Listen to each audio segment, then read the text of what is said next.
Probably other things you'd like to be doing on a beautiful sunny August morning, but you are attending one of the first classes of the 2022 summer learning, it's been called, Summer Institute, it's been called, but we're just excited that you took the time to spend your morning with us. So thank you.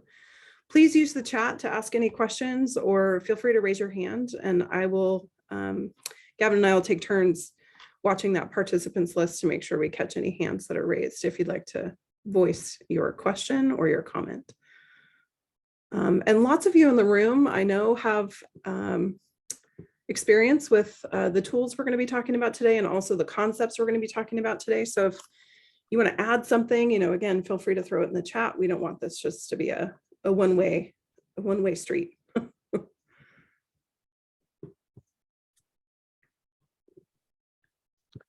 Just some brief introductions. My name is Gavin Molitor, and I'm the Instructional Technology Coordinator for the South region. There are 4 coordinators. We all kind of break up by region, and we support everything to do with technology and instruction and teaching and learning, staff and students, and I love my job. It's a good thing to say when you're presenting a class with your boss. I'm Shelby Reynolds. I'm the Assistant Director for Instructional Technology and Library Services. So I oversee the coordinators and their work around professional development and supporting teachers in the classroom. I also get to supervise all of the school technology specialists and oversee the Instructional Materials Center, where we do all of our curriculum processing and distribution and support for all of our libraries in all of our schools.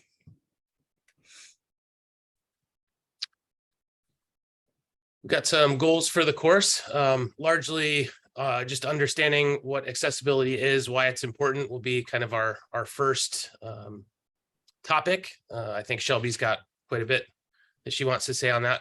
And we'll go over some concepts of universal design for learning, as well as sheltered instruction, something SIOP training. This is not a SIOP training itself, but we will just kind of review a couple concepts that are part of that, both of which help inform why accessibility is something we want to make sure that we're tending to as we plan our instruction and use of technology. Just so that we get a sense of who's in the room, raise your virtual Zoom hand if you are a secondary teacher.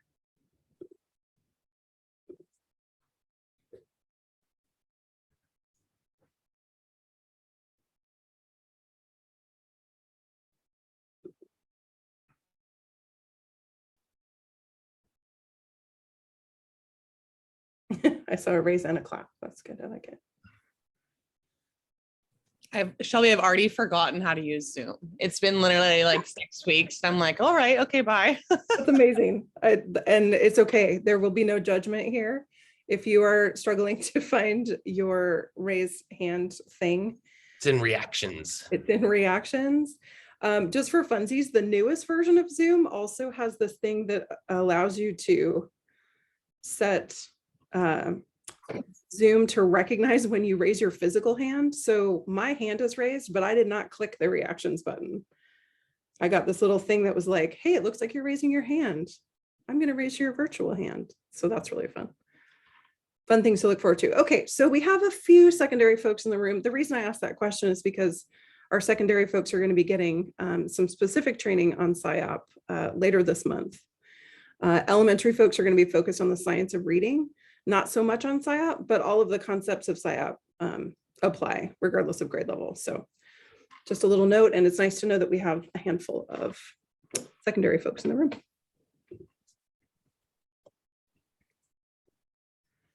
So what is accessibility and why is it so important?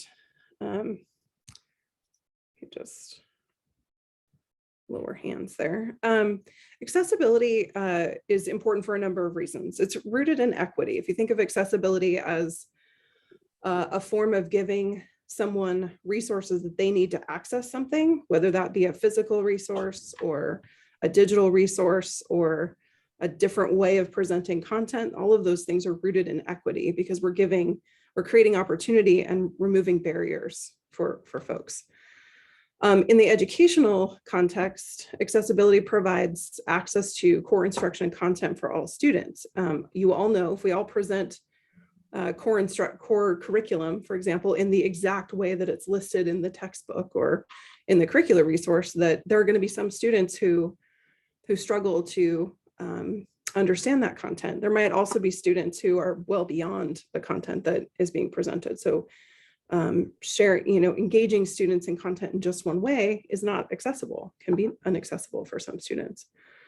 And in that sense, accessibility respects a student's individual needs. So if a student struggles with language, or a student struggles with a visual impairment or a hearing impairment, creating accessible content and creating accessible instruction respects that student's need for something different than, say, the student sitting next to them. And then, as I said before, accessibility removes those barriers related to sight, sound, language, perhaps cognitive processing, many other challenges that our students face. And, thinking about accessibility is not just for special ed kids. We need to get out of the mindset that when we say accessibility, we're only talking about students with IEPs and 504s. We're really talking about all students.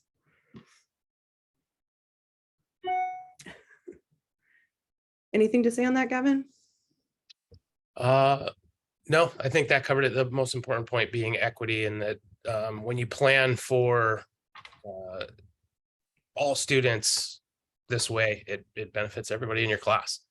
Yeah, for sure. Thank you. So those who we know are up against a barrier or struggling, and those that we don't know have a barrier.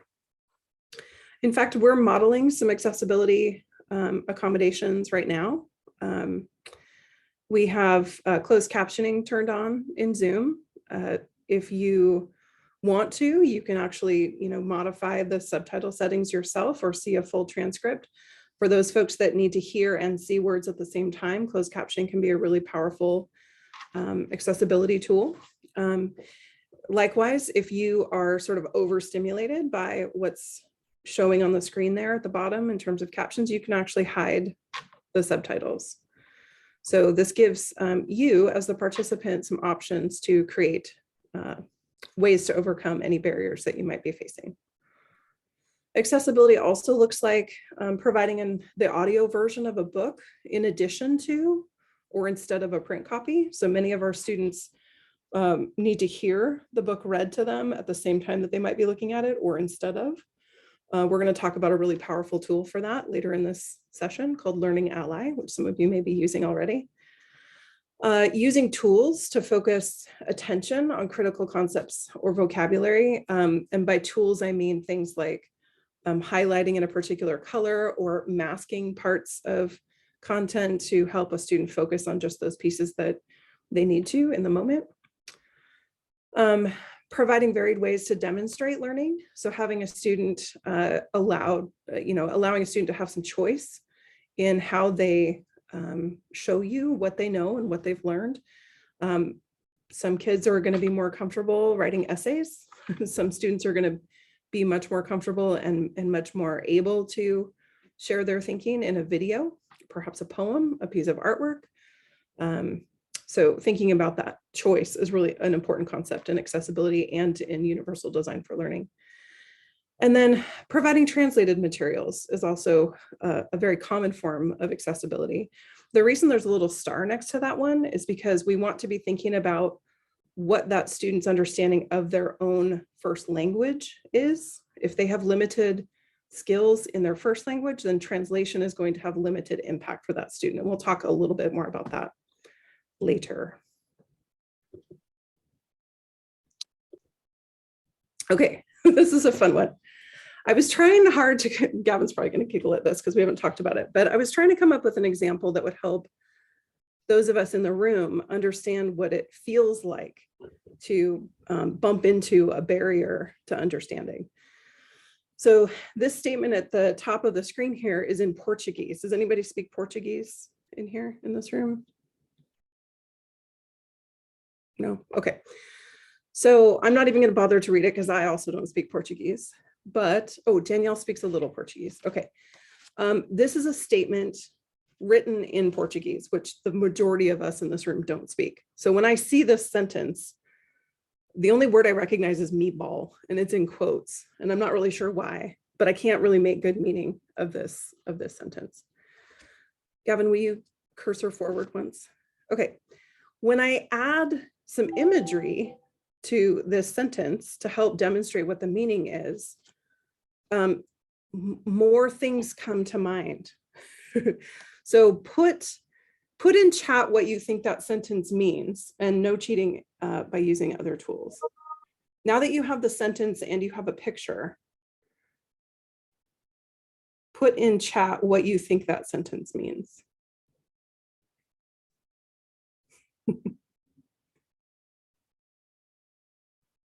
Cool, that's fun.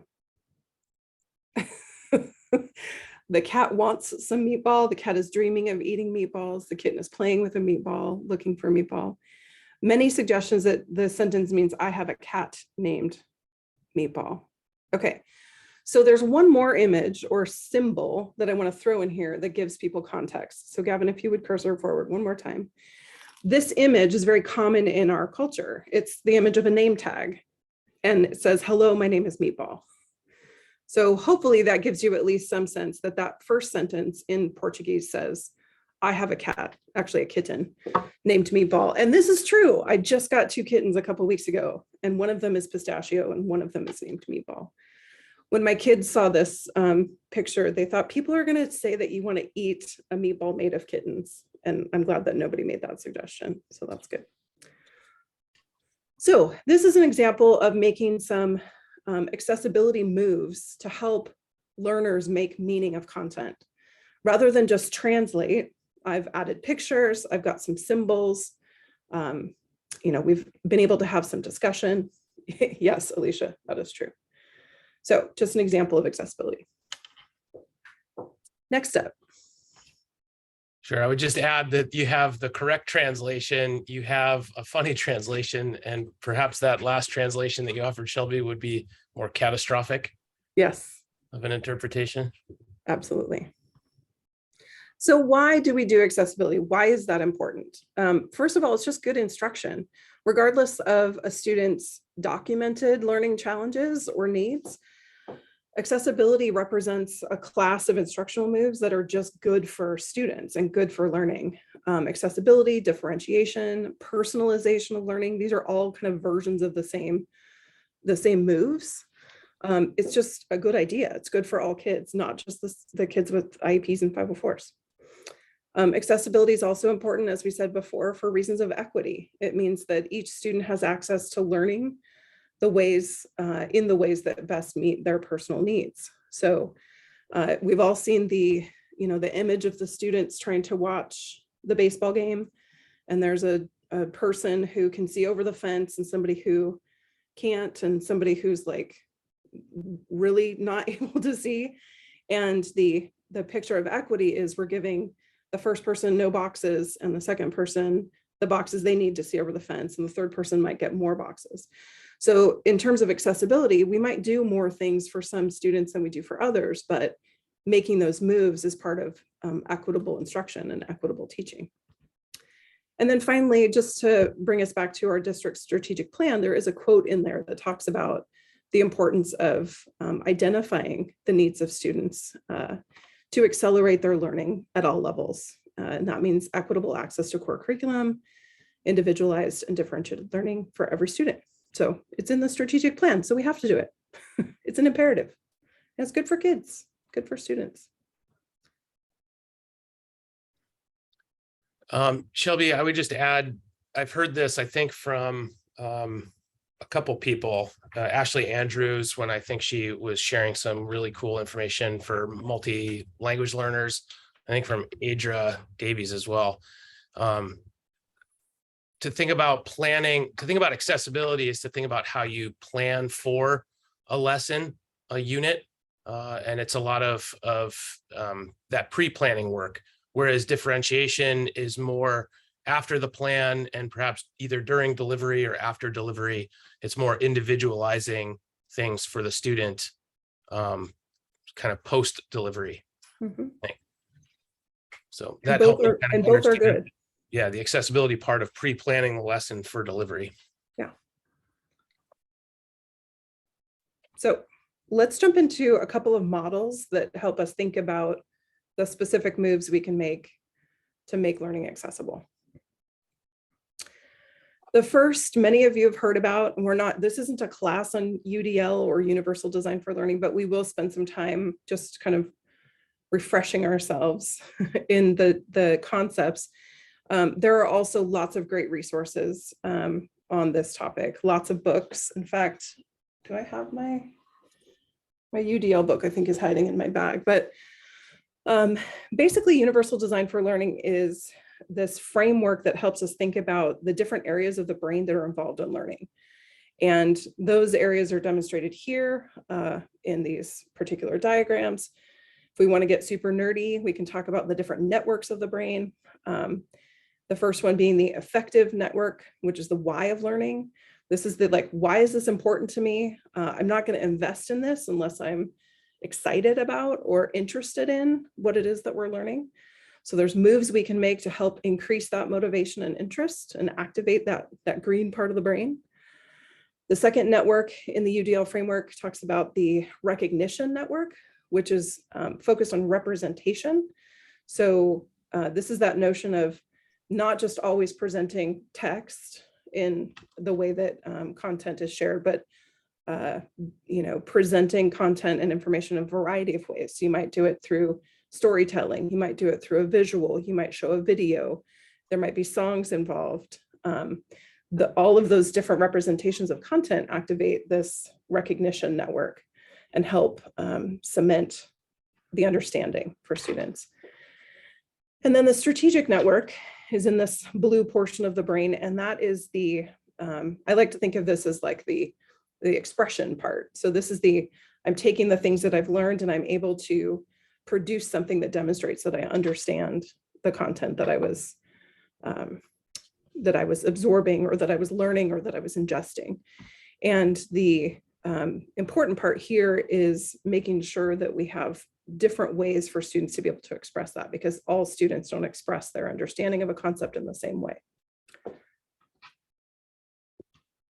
Beep. That's my film strip, aging myself beep thing.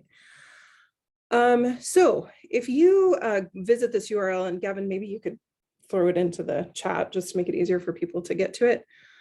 The UDL guidelines that come out of CAST, and I forget what CAST stands for, but it's an organization that has produced this frame.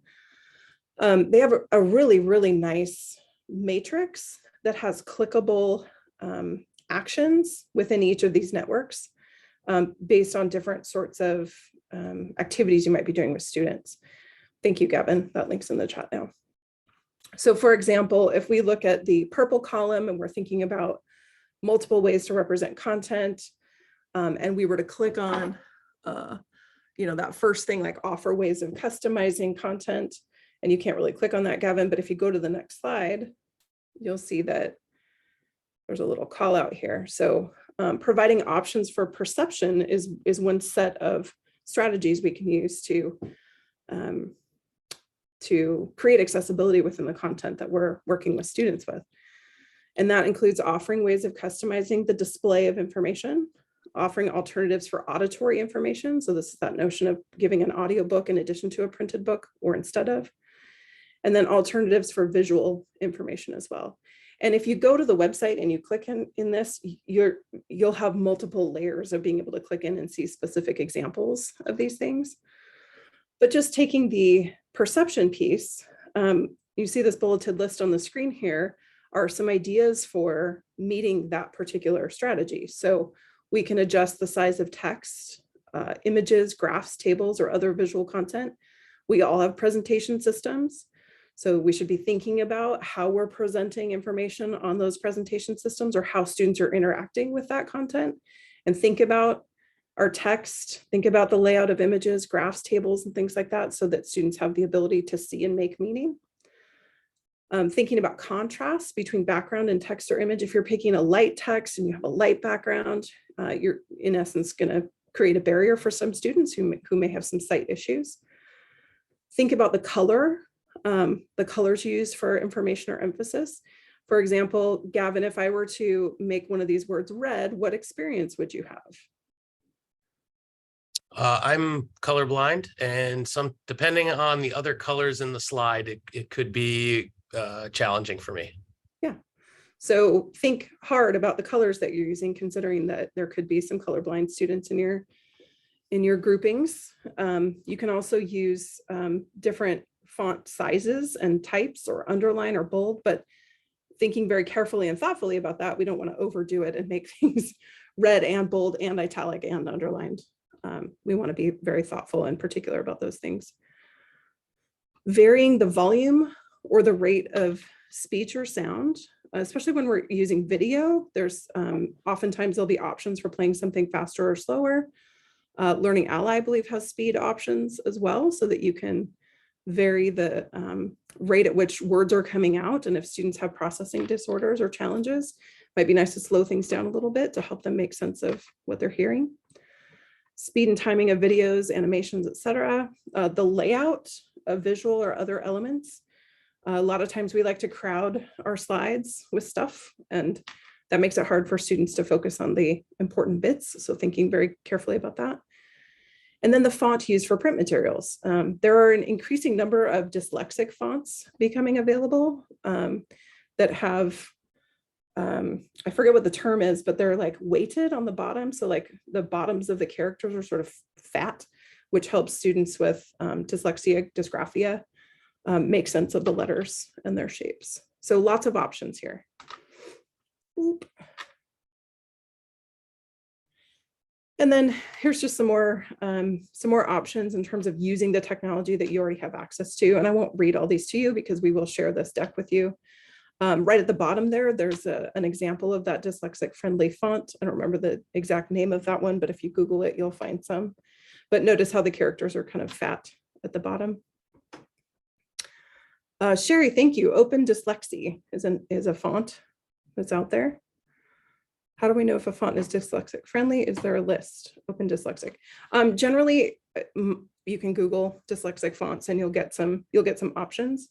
There's some in the chat here, and those are good options. Usually a reputable dyslexic friendly font will tell you, will give you, this is why it's dyslexic friendly. It's weighted at the bottom, it has these certain characters, et cetera, et cetera. Andy, I don't know if there's an actual list that I've seen, but if somebody in the audience knows of a specific list of them, that's great. But I see two, well, I see one, Open Dyslexic, as a recommendation from Sherry. All right. As Gavin said before, universal design for learning steps that we take are done before we deliver a lesson or engage students in a lesson.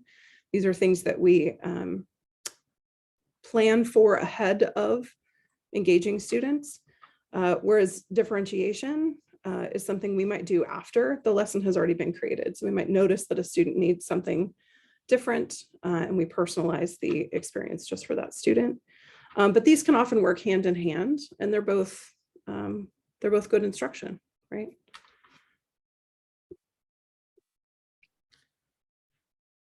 All right. So UDL is one of the frames we use for thinking about accessibility, and it's a complex one. There's so much good information there.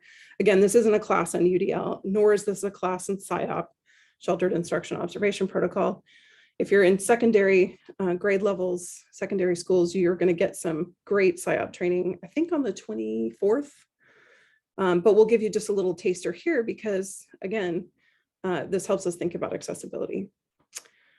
So SIOP, there's a general graphic here for you, but essentially the SIOP model breaks these instructional moves into components.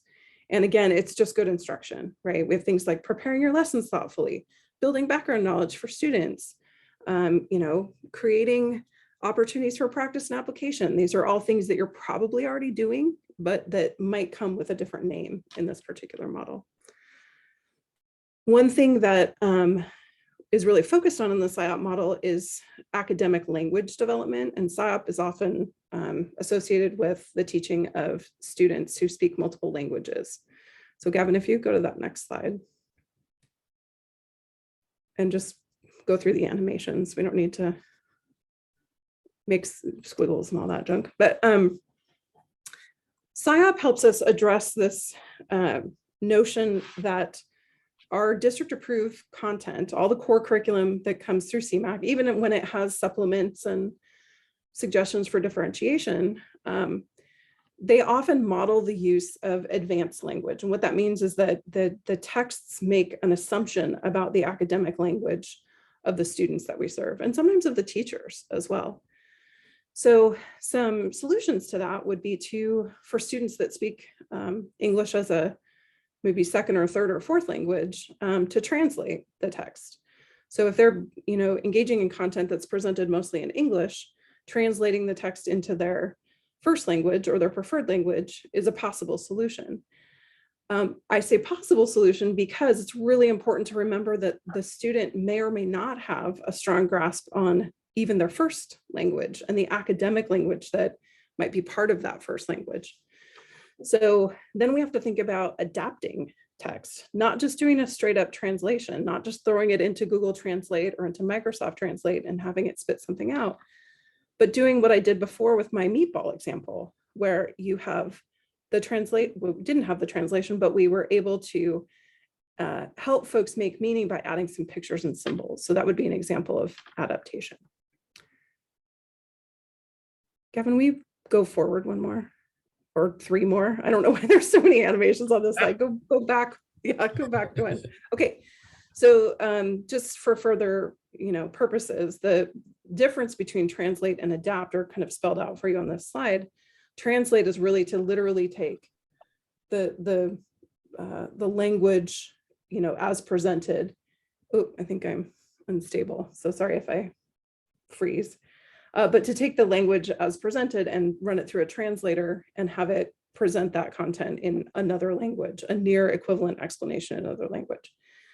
Important to note the difference between translation and interpreting, because if a human being is doing that for you, like during a lesson or in a live presentation, they're interpreting. SIOP says we can increase accessibility by adjusting how the material is presented.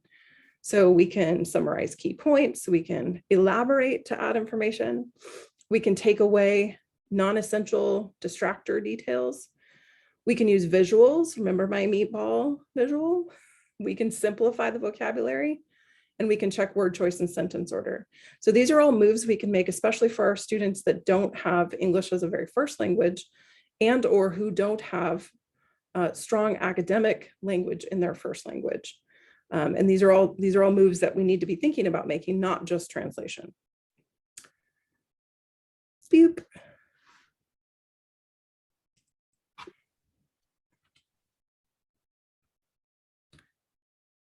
think we did this already. Oh, that's this thing. Okay. And I won't go ahead and go forward one, Gavin. I won't spend a lot of time on this, but our friends in the language development department, I'm pointing over there because they're across the hall, have produced some resources to help us think about how to make learning accessible for students that have very little to advanced or progressing English proficiency. So for example, in that first row there, if they are considered emerging and they have novice or beginner experience with a concept in their preferred language, then we need to think about adapting and translating together, right? So what that means is if I don't understand a concept of biology in my first language, then I'm going to need more than just translation to understand that concept in English. If I have fairly good understanding of that biology concept in my first language, then translation should be sufficient, right? So this diagram really helps us to think about first, what is this student's understanding in their first language of this concept? And SIOP helps us think about how to get to that information so that we can make decisions about adaptation, that's not a word, adaptation and translation. You're going to get all this good stuff from our SciOp friends later this month.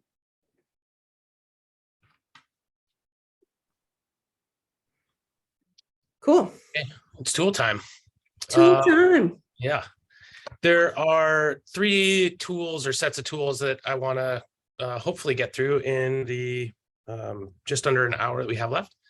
The first one is Learning Ally, and I would love to see a show of hands. You could raise your hand if you have any experience with Learning Ally, even if it's as simple as just having a first experience and look at it, somebody showing it off, to you've actually used this with students and made students eligible and shown them how to use it. I see a thumbs down, which I assume means no experience. That's okay too. If that's not what that means, let me know. Hopefully it's not a thumbs down for Learning Ally. I think it's a pretty strong tool, but maybe we can change your mind. Well, it looks like about a dozen or so people have some experience with this, which is great. So please, if you have something to share, feel free to keep your hand up or raise it again when the time comes. And I'm happy to have you jump in and share some of your experience with this. Learning Ally is a digital library. It's essentially a giant collection of audio and digital books. There's a couple different formats that they come in that I'll explain. And I'll kind of give you a walking tour. And hopefully by the time I'm through, you'll feel confident that you could add a student to your own list, make them eligible, and assign a book to them. I'm also going to spend some time with the tool Read and Write. This is essentially a toolbar extension that students can add on their Chromebook. It works really well with Google Files, as well as a lot of web pages of information on the internet. And it works for both reading and writing to help with some of that accessibility that we talked about, whether it's masking or highlighting or using a text-to-speech or speech-to-text tool to help students with both of those literacy skills. And then with whatever time we have towards the end, I'll either very briefly or maybe with a little bit more detail go into tools like Google Translate, Microsoft Translator, and how those can be used. One, in conjunction with Read and Write, or two, just kind of on their own, or what else you might be able to expect in your school to use these tools with first contact or meetings with families or things like that, versus hopefully bringing them into the classroom. All right, glad to see people are excited for Read and Write as well. I'll ask again if people have any experience with that when we get to it. Just kind of an overview of Learning Ally.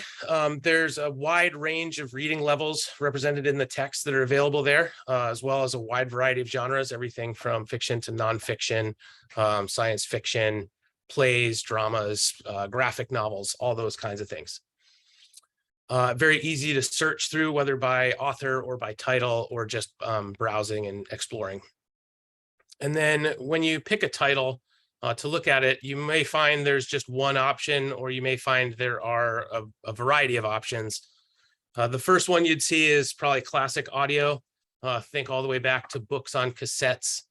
This is just play and you hear a narrator walking through the text. This is the kind of thing you would accompany with the text in hand, probably, if a student is working on reading skills, or it would be, for a student who has a hearing impairment or is deaf, it may be the complete alternate just to hear the text, versus also having maybe a copy in Braille, which would be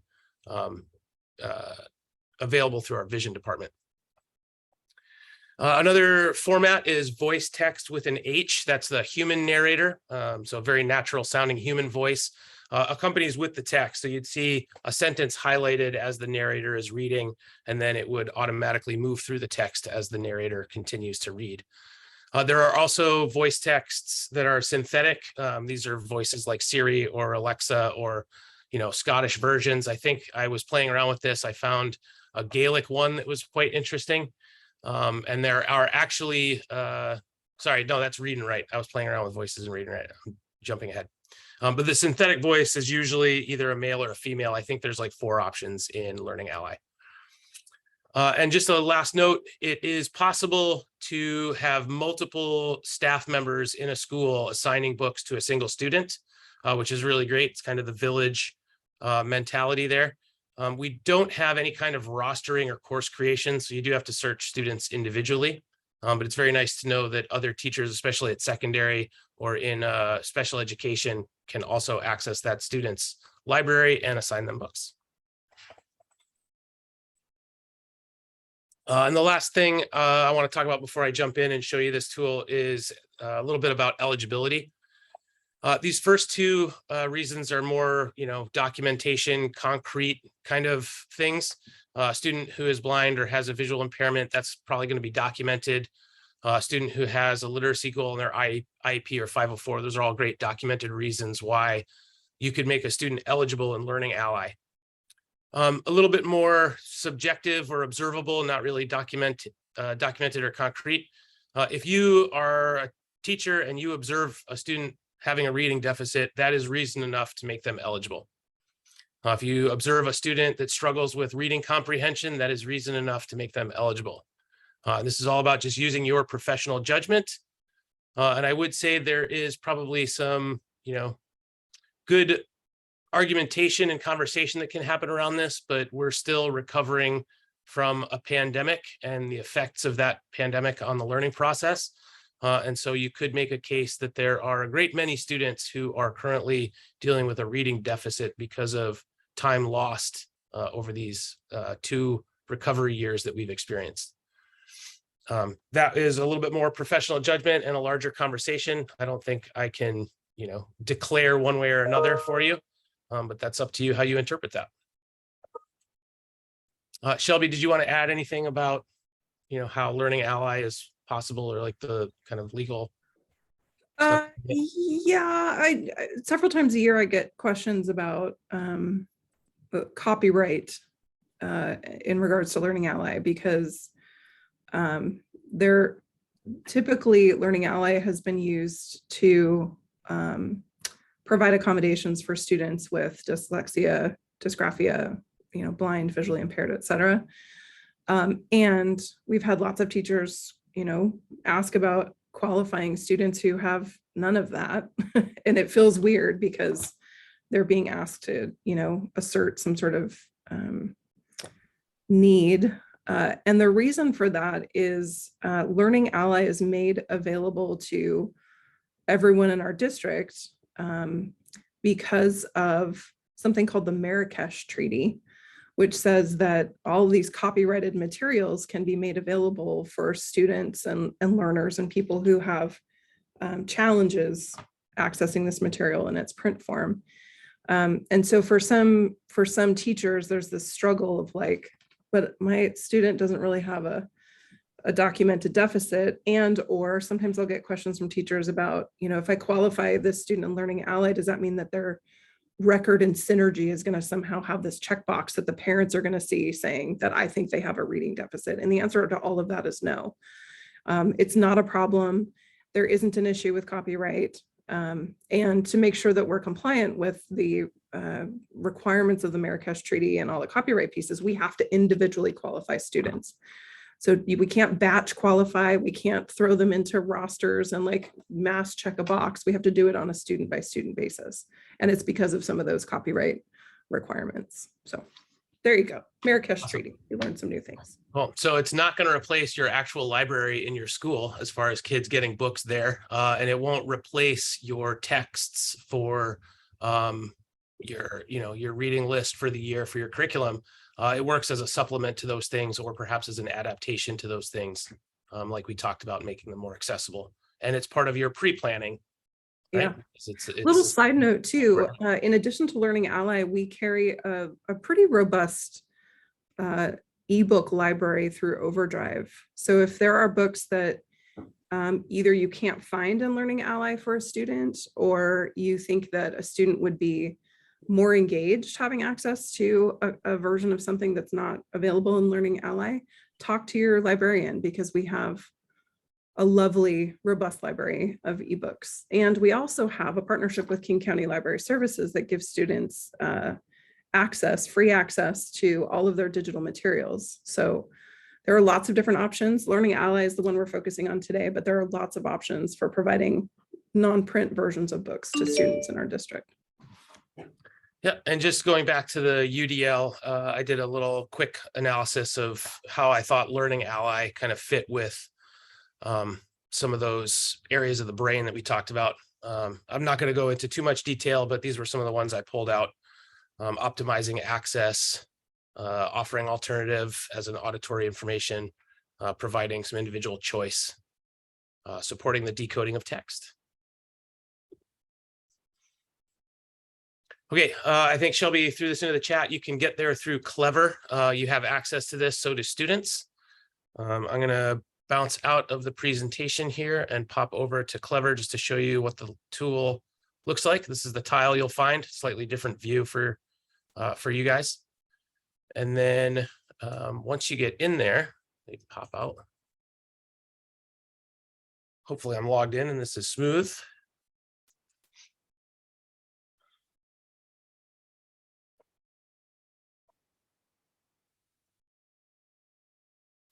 There we go. This is kind of the landing page for it. And you might get a pop-up that does like a skills assessment. You can skip that part, but you should be able to just get signed in right away. And I think this is technically the dashboard that we're looking at. It usually will give you a list of students to search for, or it might pop into a page like this where you're just browsing through books. But the first thing I wanted to share was how to manage students. That's this piece right here.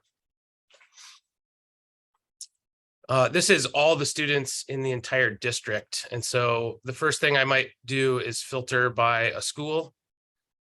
I'm going to filter by Leota Middle School. And then from there, I could search by first name or last name.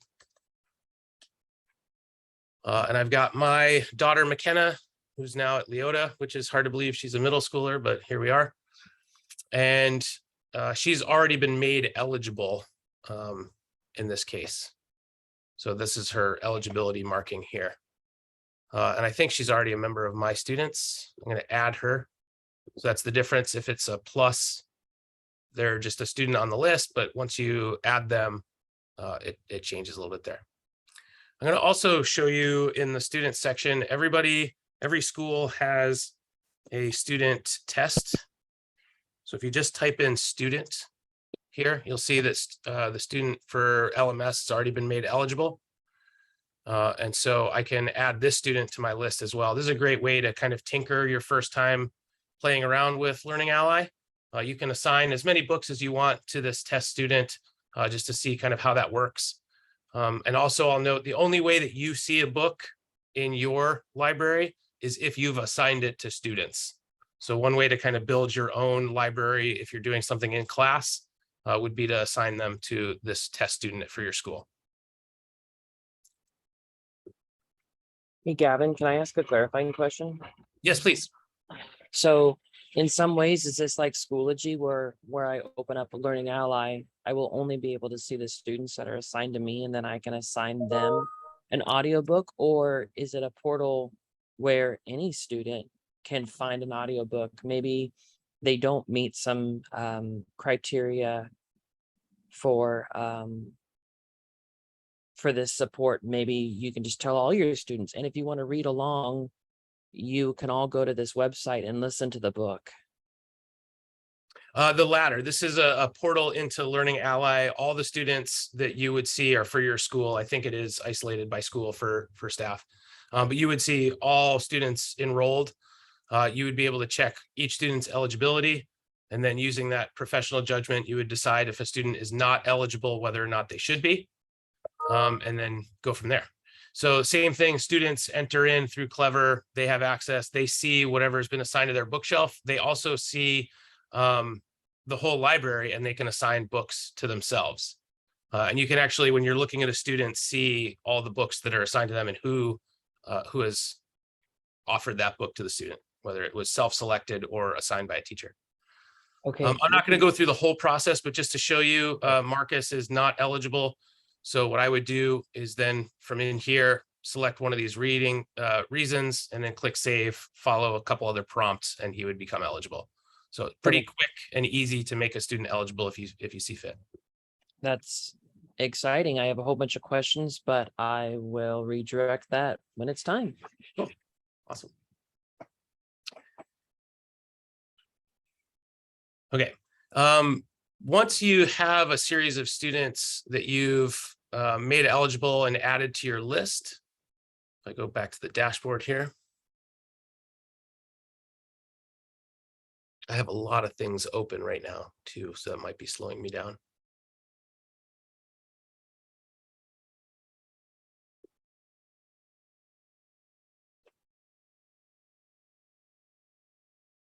Come on.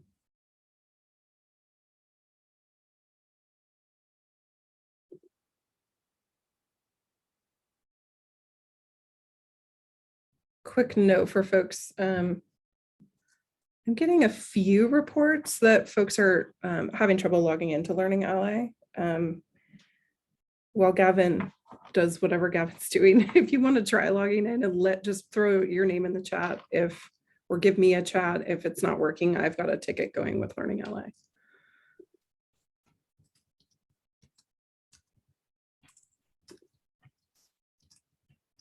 There we go. Okay. So right now I only have 2 students that I've added to my list, but this list could get quite long if I was a secondary teacher and adding numerous students from all my classes. But here you can see them all. I can go in to look specifically at McKenna. She's reading Macbeth, 2 different versions, as well as this other book. And you can kind of see what a student's library looks like when they have access to these. But the way you do that is when you are exploring books, let's say I'm a secondary teacher and I'm looking for that book, Macbeth. I type in the title and now I can see all the different formats and versions depending on who the publisher was. And then over here, I can see there's a lot of classic audio. Here's a voice text of a human narrator, and I can choose the one that I want to assign to that student. Might take a little bit of exploration on my own to see which one makes sense. But I also know No Fear Shakespeare offers some translations, some more common language versions of the text. So maybe that's something I'm also doing for a student who's struggling.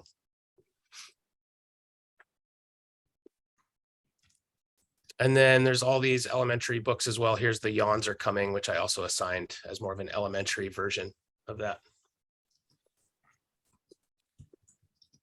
Here you can click on the book and assign to bookshelf, and then you'd see all the students in your list. You might have to do some scrolling or use this quick search for the particular student you're working with. But here's where I can say, I'm going to go ahead and add this to the Leota student test, and I'll go ahead and save that. Assign book. This usually takes a couple seconds for it to assign, and you can assign it to multiple people all at once. So I could have selected a whole bunch, but you get this cool congratulations message. You've sent it. So now that book appears when the student logs in, they'll see it on their shelf and they'll see that I assigned it to them.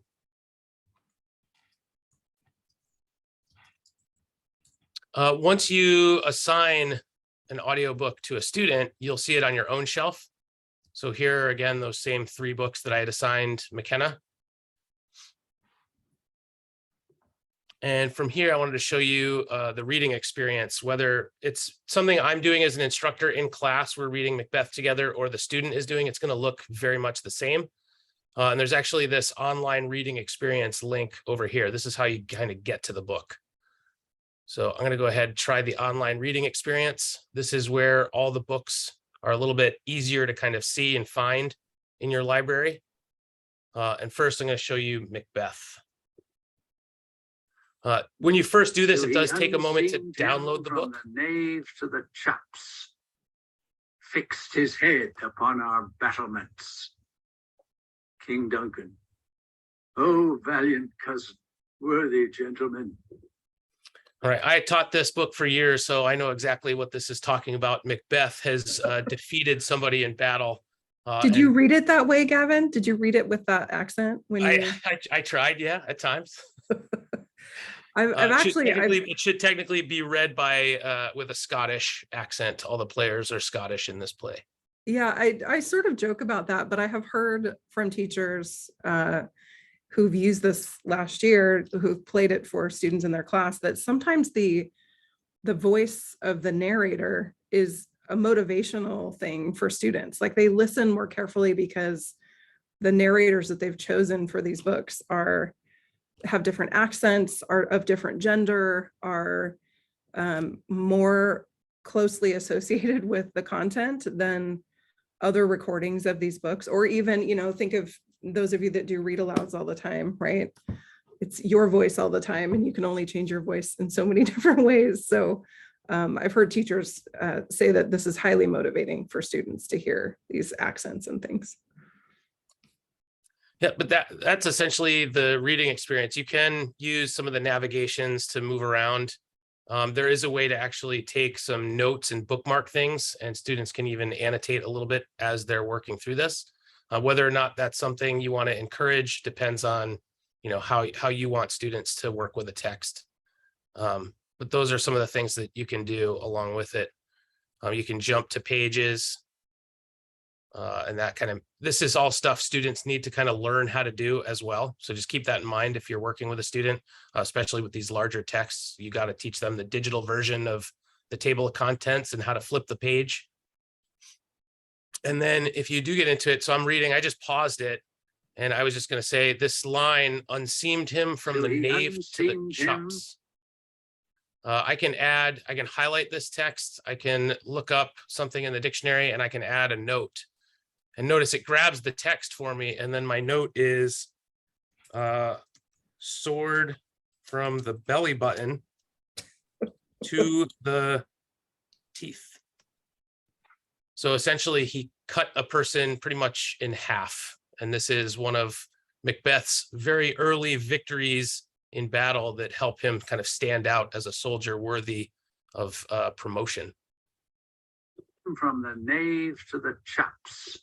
Yeah, and you hear the great voice there. But that's just a little bit about the reading experience and how you can also have students collect information or take notes while they're reading along as well. Again, it is a set of skills to be able to follow along, pause, skip pages, that kind of thing. But students pick up on this pretty quickly. I did want to mention, I wanted to kind of compare this to an experience I had last year. I was subbing in an ELA class. And the directions as a substitute for me were to put on a YouTube video of The Great Gatsby and hit play and just let students either follow along or read on their own. And it just made me think of like the individual pacing that a student has control over versus that one size fits all kind of audio version that was happening on the screen.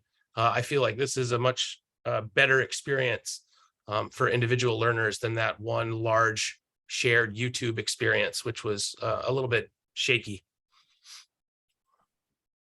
Before I go on, any questions about this audiobook? I don't see any hands going up, nothing in the chat. Yeah, we're working on this error message. It looks like some folks are getting an error. Again, just to repeat, the way to get to Learning Ally is to go to Clever first. Go to my.nsd.org and click on the Learning Ally tile. And if you're getting an error, give us a day or two. Just be patient. I'm just on the horn with Learning Ally now. Gavin, there's a question about the test student. Do you want to take that one? Yeah, Stephanie, if you do get in and you're looking at your managed students, your whole list of students, I have a feeling you should only see one school. I think I see all the schools because I'm an administrator, but I think you'll only see yours. If you just type in the word student as the first name, they should pop up. This is student Arrowhead. It looks like there's a couple different test students for Arrowhead Elementary, but the student AH is the one I suggest using. Oh, that wasn't my question. Sorry, go ahead. My question was, so would you recommend having students use this sort of like at their own pace, maybe with headphones, so that they're not hearing, audio from other students, so like they can pause when they need to, or because your example with The Great Gatsby, when you're all reading at the same time together, you kind of can pause and have little class discussions and things like that. So would you not recommend using Learning Ally for that, and really just having it more as like I was saying, an individual kind of pacing? Yes, and I think it's both. I think it's probably most commonly going to be used individually. But again, I think early on in the year, I would probably do a little bit more instruction and lead it just so that I can get students familiar with it, and then turn it over more to them individually to use as a support or as a way of reading in class with headphones and stuff like that. I think it's a little bit of both. Okay, thank you. Yep. And then I think, Danielle, you probably should only see your schools. I think you're just confirming that for me, which I appreciate. Thank you. The other reading experience I wanted to give you guys with this was more elementary. The yawns are coming. I haven't read this fully, but I definitely am captivated by it right away. We're going to have so much fun. My best friend, Noodles, was at my house for a sleepover. But we weren't going to sleep. You can tell they're in for an exciting evening, especially with these costumes. But I wanted to show you with books that have illustrations, graphic novels, things like that. It actually will move you through from page to page across images and everything like that automatically. So as soon as the student hits play, it's the same kind of running experience, and then they can control that and pause. And again, they can also take notes. There are some settings for individualization. You can increase the volume, you can increase or decrease the speed, and you can change how quickly it kind of jumps and moves forward from page to page as well. And then there are some text options. You can increase the size of the text. There are some options for how close together and far apart. I don't know offhand if this is related to a sort of an accessibility for dyslexia, but perhaps that helps if it's slightly further apart. And then there's some other options for sizing and paragraph location, stuff like that. And there are also some color options for the background too.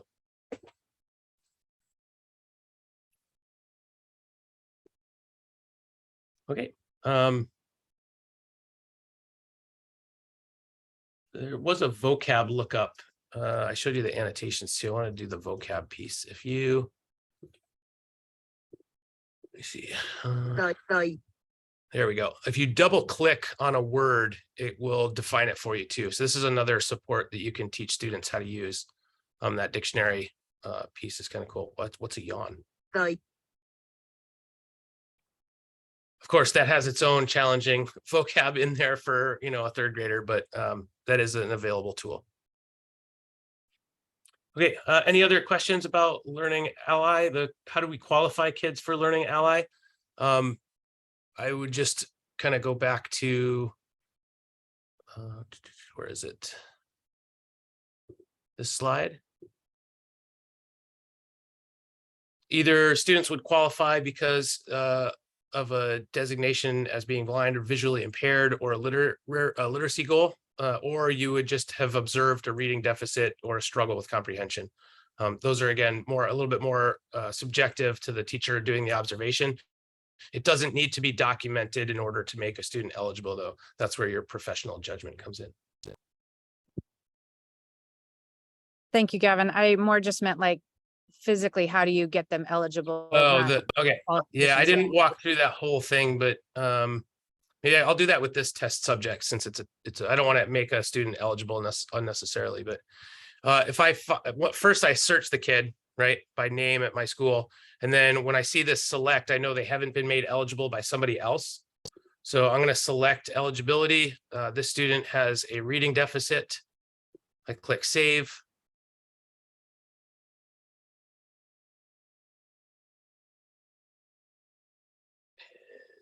On a better day, it would go a little bit faster than this.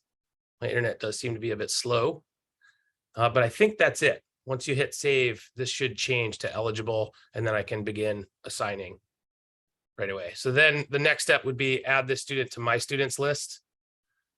And then from there, I'm done managing the student. Now I can go right to an audiobook. I can search by keyword. I could search by grade level. The student's in 6th grade and they need some history. This looks like a good one. Assigned a bookshelf. There's that student. And I can go ahead and assign it to them. And I can do multiple students at once. I can assign this book to all 3. And congratulations, they all now have it in their bookshelf.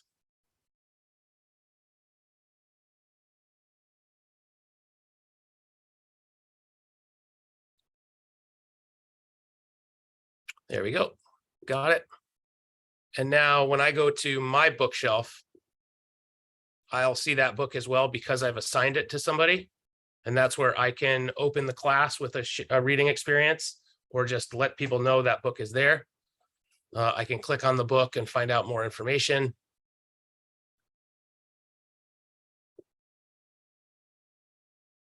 And this would be the same deal for the student when they start that learning experience. They're going to see all the books on their bookshelf. There's this new one. They do have to download it first. So you'll see, because I just added this, it's got the arrow over it. But depending on how big the text file is, that can go pretty quickly. This is already done. And now it's there. And you get the cool little chimes to let you know it's available. And if I haven't opened it yet, it'll say new across it. Otherwise, it'll have that progress bar for where the student is. Yes, all students should see the Learning Ally icon in Clever.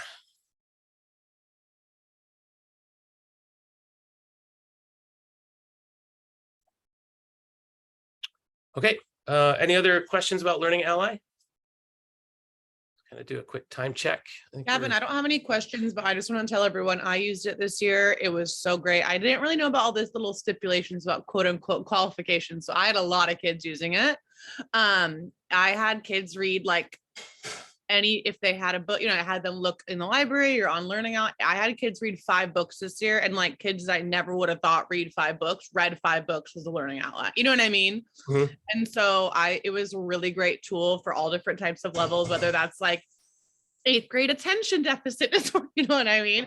Like there's so many elements that go into it. And I just found that it was so easy. And then I had kids like partner up and they chose like a book together and they read that together. And that was great. So I just would say this was like a great tool for us at Skyview.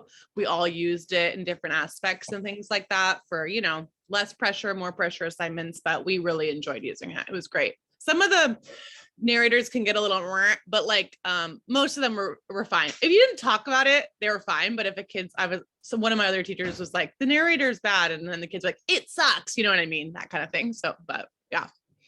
Yeah. Awesome. Thank you for that feedback. There's nobody policing this. We say, use your best professional judgment. There are many more reasons to make a student eligible than I think there are to hold a student back from eligibility. But again, it's part of a Marrakesh law that this is out there, and it is meant to address students with a deficit. Otherwise, you do kind of cross over into that copyright sort of territory. But I don't know if Shelby wants to say more on that. I think we've kind of hit that note pretty well for you. I have nothing. Yeah. Okay. Awesome. Thank you. I'm going to switch over then to read and write. I'm going to go back to the presentation here. Okay. So the read and write extension is for Chrome. You can use this as a teacher. You can get this extension added. It should already be widely available and easy to get. Students all have access to this as well on their Chromebooks. There's quite a few different tools. I'm just kind of highlighting most of them, the kind of most valuable. First is text-to-speech for auditory learning and comprehension.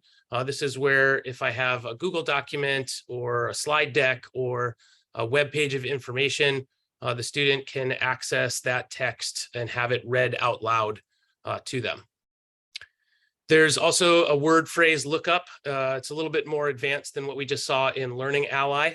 And it can be hit or miss. I've seen a couple weird kind of odd things where it picks up a phrase and doesn't quite fully understand the context, but it's kind of cool. It gives you sometimes some visual pictures to go along with a word or phrase as well as a definition. And students can actually do quick research on some things as well. It kind of selects some of the stuff from a text. So depending on the text itself that you're working with, that can be good, or it can be kind of a little off. On the writing side, there's speech to text. So students can use kind of like Dragon Speech, or I think there's a couple other tools out there like this. They can just talk out loud and have it record their voice and turn that into writing. There's a word prediction tool as well. I'll show this off. That can be really helpful for students who struggle with their own writing or coming up with ideas. It can kind of help them go through. They can also take some of the spelling issues out of writing as well. So if students can at least get part of the word right, it'll show them the selection of words that match, and then they can select it. So that's also something that I think can help with paras and other supports for in writing that can be really useful.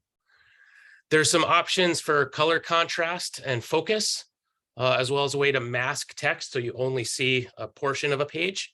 And then I'll also show off a way to simplify the text of a web page to remove distractions.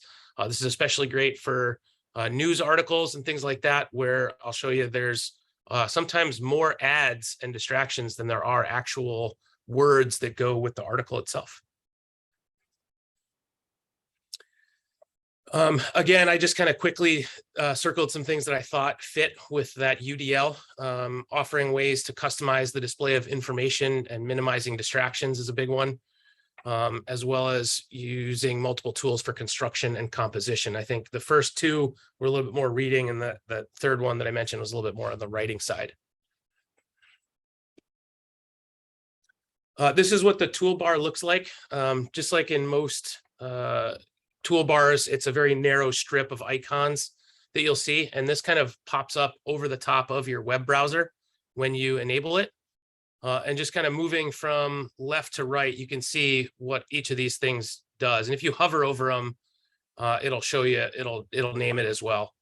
A couple that I'll point out, this is the word prediction tool. So when you're writing, if you turn this on, it'll give you up to 10 choices for a word. And then as you write a sentence, it'll give you more and more choices, different choices. Let's see, the play, pause, and stop are all if you're having text read aloud to you. This is the screen mask, which isolates text on the page. It'll darken or completely black out the rest of the screen. If you're writing and you want the talk to type tool, you turn this on, it starts to record your voice. Students will have to allow the microphone, or teacher have to allow the microphone for it to work, but it'll pick up your voice and turn that into text. There's even a built-in translate tool. I think it's very limited in terms of how many languages there are, but there are a few. I think I saw Spanish, Portuguese, and maybe French, as well as 2 or 3 others. There's a highlighter tool, so students can highlight content, and then you can actually collect all those highlights into a Google Doc that gets created for you. So if I went through and read a whole article from a news source like the Seattle Times and highlighted some stuff, I can actually pull all of that highlighted content into a Google Doc and then work with it from there. And then this button on the far right is how you simplify a web page and kind of limit some of the distractions that are on it. It's not perfect, but it works pretty well. Okay, so I'm going to show you this toolbar laid over the top of a couple of news articles, and I'll show you where the extension is. I've already added it, but I'll show you kind of where it lives as well. I wanted to point out this article that I have on here. I don't need you to read this. This was something I grabbed the other day. It's an article about lightning and thunderstorms that we were supposed to possibly get on Wednesday. And this page, it scrolled for quite a while, had an incredible amount of ads on it. When I simplified it, it turned out to be exactly this long. That's all the article was. That's it.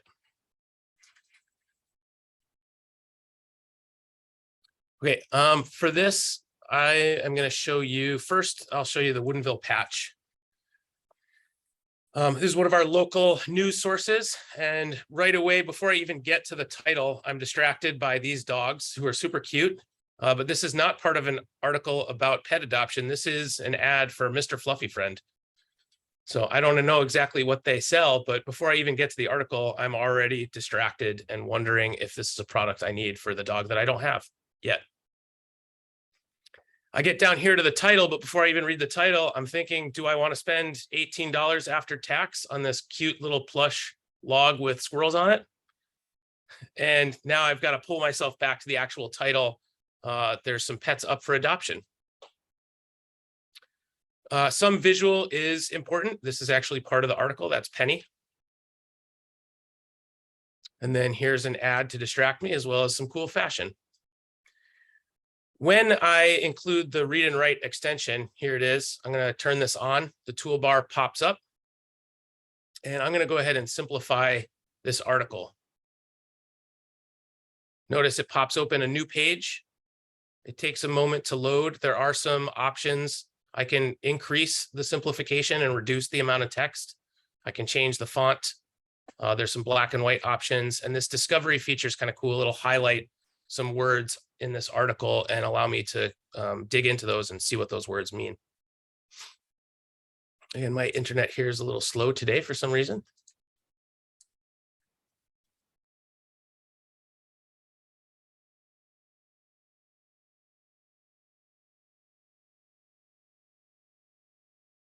I'll just show you, notice the toolbar did change a little bit because I'm now over the top of a simplified page.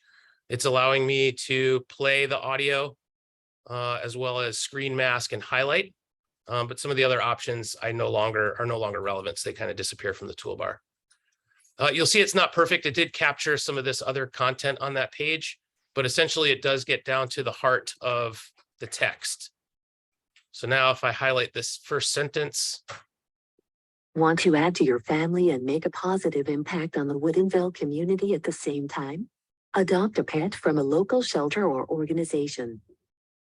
And I'll stop it there. And then I can say, okay, well, I need to highlight some things. What is a shelter? So I'm going to highlight that yellow. And then I'm curious what the word adoption means. So I'm going to highlight that green. I'm going to turn on this discover feature and see what the article picks up. This takes a moment, but we'll see some underlines pop up here in a moment. And those would allow me to click on things. So for instance, the American Society, that's a little off.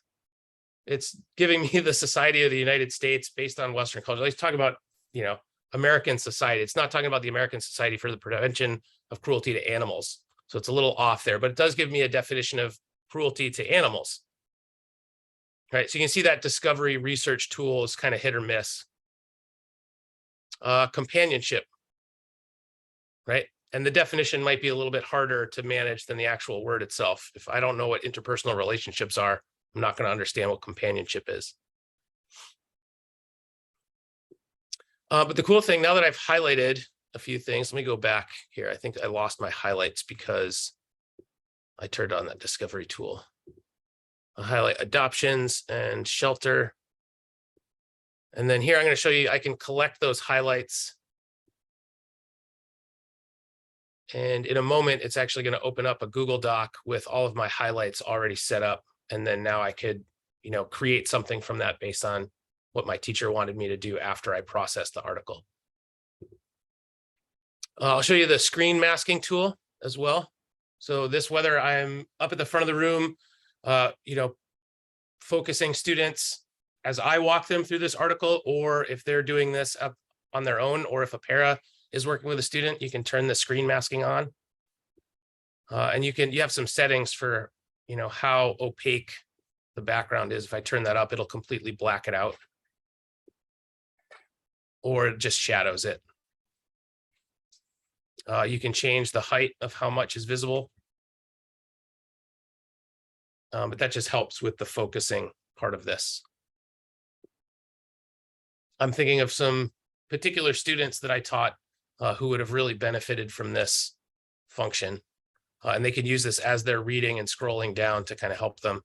I used to have students that would do that themselves in a book, and they would put their hand over text, or they would use a ruler to kind of follow along. This kind of is a digital version of that. Okay, any questions so far? That was just a couple of the simplification tools on a web page. I wanted to show you another news article where I wouldn't necessarily use that simplification. This is in Newsella, and it's already been simplified. You'll see that because this is through Newsella, there's no ads, and they really take the distractions away. So these visual pieces are part of the article. But again, I can apply that read and write toolbar just by turning it on, clicking on it up here in the extension. And then here, usually I find it kind of helpful to highlight the title and then hit play. I've noticed that if I highlight just a word and hit play, At Born Dancing, different it sometimes abilities doesn't read the and whole all in thing. harmony. Present. Save content. So you'll notice Save. it's actually working through Read this stuff aloud. too. Share. Hide. Print. Add to text set. So I'm going to jump through some of that text that I don't want read, get right to the beginning of the article. With a late afternoon glow filling the studio, dozens of dancers stretch and chat quietly. And there are some voice options in here. If I go to the settings and speech, this is where there's a whole bunch. I haven't really explored too many of these. I don't know, this isn't going to be in Japanese. It's just going to be a Japanese narrator speaking English.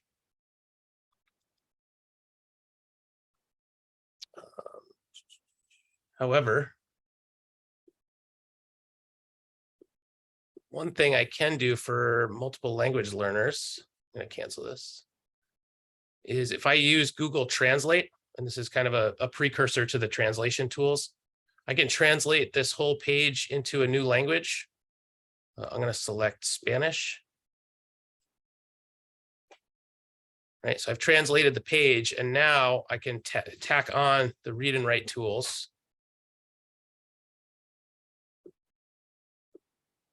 And in my settings,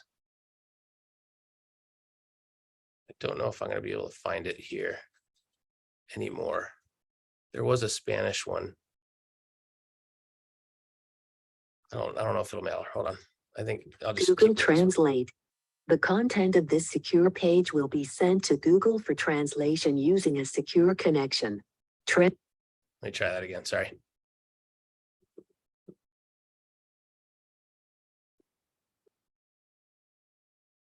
And Born Dancing, difference habilitates Waitoto and Harmonia. Present. Guarder Contranito. Right. So I've kind of layered a couple tools together. When I experimented with this before, I think I selected the language first, and I found a Spanish speaker. And when I put the Spanish speaking voice of read and write over the Google translation of Spanish, it actually sounded really good. When I did the English speaker over the Spanish translation of the page, it sounded a little off. But there is a way that you can kind of combine these two tools together. There's a question about getting the extension. I can throw the link into the chat here in a moment. Shelby, do you want to do that real quick? Go grab the extension. Yeah, the pronunciation with the English speaker isn't great, but if I turn this off, let me go back to the original text. Hold on.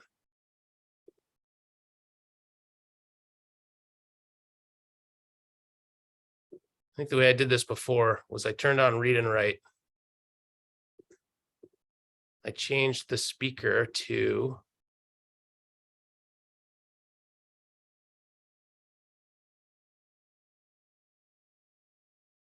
Spanish, Mexican, Paulina, female.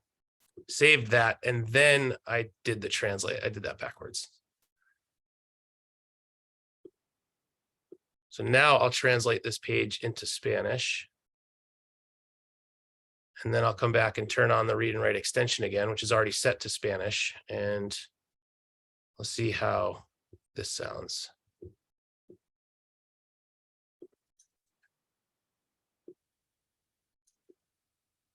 Con el brillo de la tarde llenando el estudio, docenas de bailarines se estiran y conversan en voz baja. A medida que el ensayo comienza con suaves notas de piano. Right, much better, much better. That's a little fast for me, so I could adjust the settings. And I think this is the settings and slow that down a little bit. But for a natural Spanish speaker, that might have been right on. Pero este ensayo está menos centrado en It's a repeticiones little, gastadas de a little piruetas y slower, but not arabescos. much. Okay, that was a little bit of a tangent, but I did want to show you how the translation can work together and how there's some of these tools can be pretty powerful for students who have a language barrier. And now suddenly, as just a translation, I'm not adapting text at all, but for a more advanced or proficient learner, I've just made this article very accessible to them in a different language. Okay, that was the reading portion. There are a couple other tools there. There's a vocab kind of list. You can do it's the same as the highlights, collect words, and then create a Google Doc out of it. That's, I think, this tool right here. But I also wanted to show you the writing demonstration. And doing more of the writing side, the word prediction. I've read that news article about the dancing studio that's really doing this cool stuff with accessibility and people of all different capabilities with their body. And now I've got to write a main idea, and I need some help doing that. So I'm going to start with the main idea and then turn on the word prediction. And I've got 10 choices here. The main idea of the news. I'm going to type news, see how it comes up. More specific news article. And this is where Google Docs is also providing its own prediction.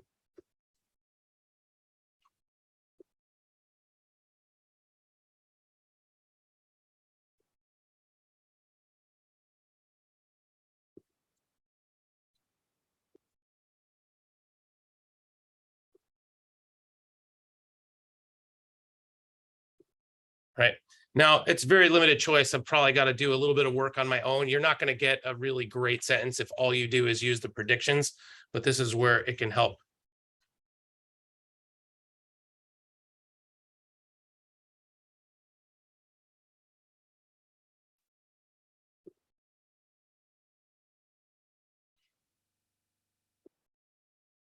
Right. So if I have trouble with spelling or trouble with a word, it'll fill it in for me if I can get closer. The speech to text one as well, if I have trouble typing or keyboarding skills for whatever reason are a challenge, then I can turn on, let me turn off the word prediction, and I can turn on the talk to type tool. I've already allowed it my microphone, so it's already going to start recording everything I say. So I'm going to start over. The main idea of the article is that people with all different abilities can dance together as part of this studio and share in the joy of dance.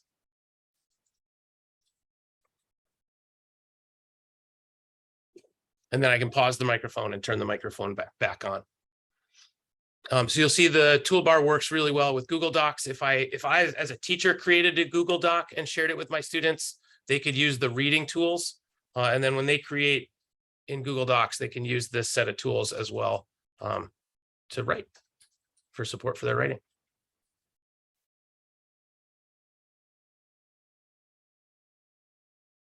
Okay, just kind of one other tool that I saw on here that I haven't really played with is an audio maker.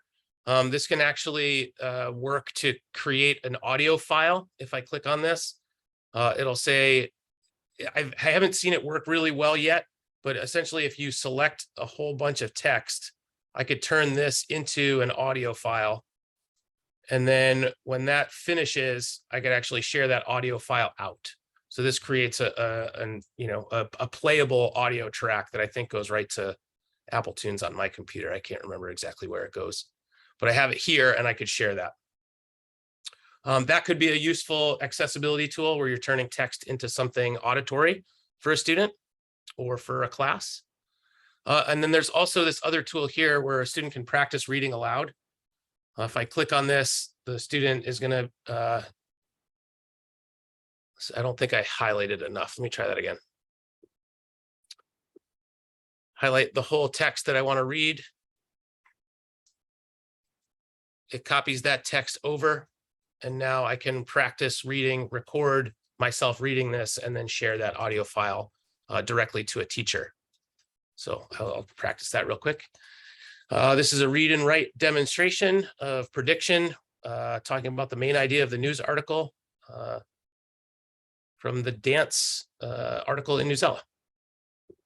Stop and then send. Of course, I'd have to know whose email address to type in here, but I could send this off to my boss or my teacher. I haven't seen it find our teacher. I don't think it's that integrated with a roster or anything. So if you are going to use that tool, there's a little bit of work you have to do to make sure you can actually share those files.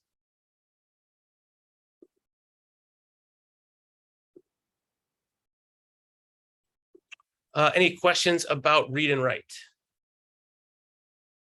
I think we're very close to the end here of our time.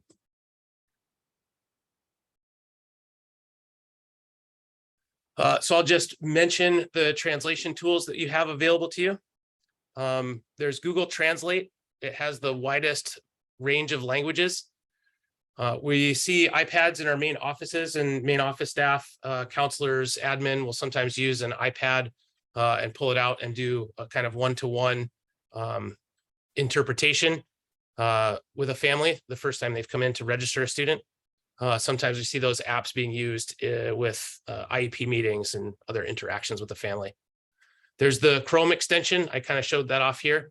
That's just a quick word for word lookup or phrase for phrase lookup.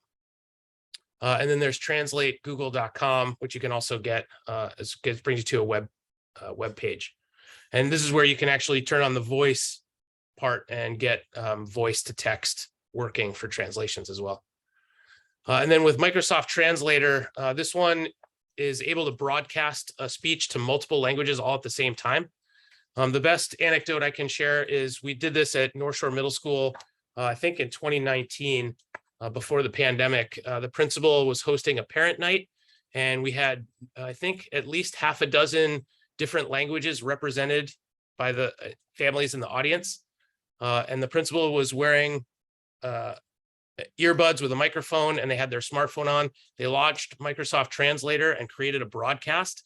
And we had families in the bleachers tuned into that same broadcast in Microsoft Translator.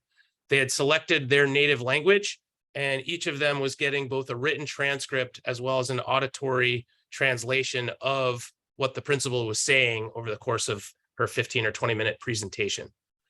So there is a pacing part of that needs to be managed. But the idea that she could present in English and have that translated in real time to those 6 different families in their 6 different languages was pretty powerful. Very cool thing to kind of see. We don't see really big assemblies and family nights like that in the last couple of years, but those might be coming back hopefully in the future.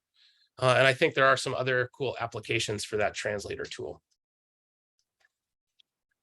But I do see it's 11:33, and respecting your time, I think we can close out this presentation and just say thank you for attending. We have the digital tools for learning web page as part of our staff toolbox. There's information on both Learning Ally and Read and Write there. And then you also have your instructional technology coordinator. We're very knowledgeable on these. We have a lot of theoretical knowledge and technical skill, but when it comes to applying this in the classroom with students, that's where you guys are gonna, go much further than we can take these ourselves. For clock hours in attendance, we have the participation list from Zoom, and we'll use that to make sure you get credit in Performance Matters. If you didn't register, that's okay. We'll register you and add you as a participant in Performance Matters as well. Thank you all for attending. Appreciate it. Have a wonderful school year, and maybe we'll see you at another PD later in the week.